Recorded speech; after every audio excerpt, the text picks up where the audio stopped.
Hi, this is Matt with AppliancePartsPros.com. Today we'll be showing you how to repair your appliance. Remember, anytime you work on an appliance, make sure it's unplugged or the circuit breakers are off so there's no chance of electrocution. In this video we're going to show you how to change out the Whirlpool Washer Selector Switch. It's going to be a very easy repair and it should only take a few minutes to show you how to do it.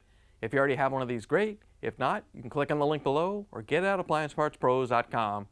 When you open up the package, you're going to get the new selector switch. The selector switch is a universal 4-position switch that Whirlpool uses in many different applications, such as soil level, water temperature, or rinse options. The main reason you'll be changing it out is if it's failed and you're not able to select those options. In order to change the part, we have to go around to the back of the washer. Now that we're around back, we're going to use the 1/4-inch nut driver to take out the screws that hold the access panels on. We're going to take out the small one first.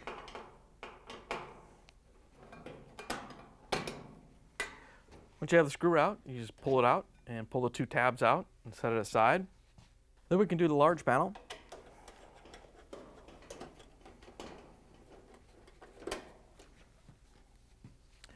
Once you have the screws out, we're going to grab the bottom of the panel and pull it out past the water hoses and then kind of drop it down and turn it and then just set it here so we have access to the selector switches. Once you have the access panel out of the way, we have access to the switch. On our particular model, there's 2 switches that have 4 position. It's the rinse option and the soil level. We're going to change out the soil level because it's bad.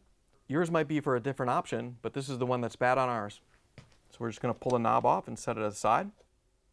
Now that we have access to the switch, we're going to reach in and lift up on this little tab to release it. And then we have to turn it counterclockwise to pull it out.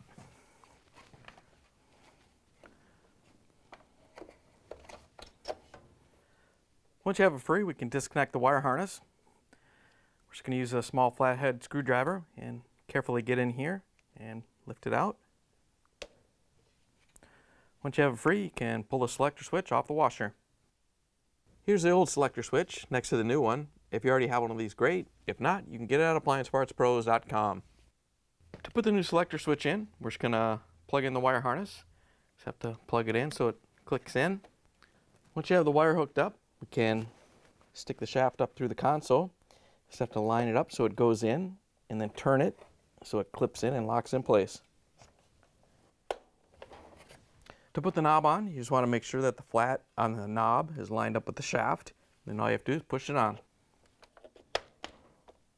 Now we can put the access panel back on. You just want to lift up into place and you want to make sure that these 2 go behind the control panel, but this one goes in front.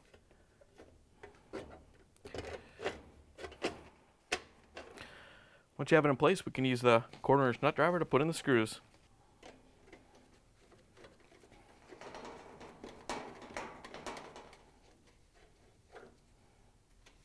Now we can put the smaller cover on.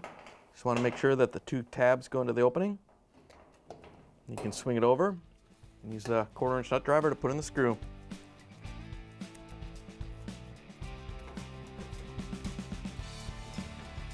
Now they have the washing machine put back together, you can plug it back in and take it for a spin. Thanks for joining us for another successful repair brought to you by AppliancePartsPros.com. Check out our other repair videos on our site, Facebook, and YouTube.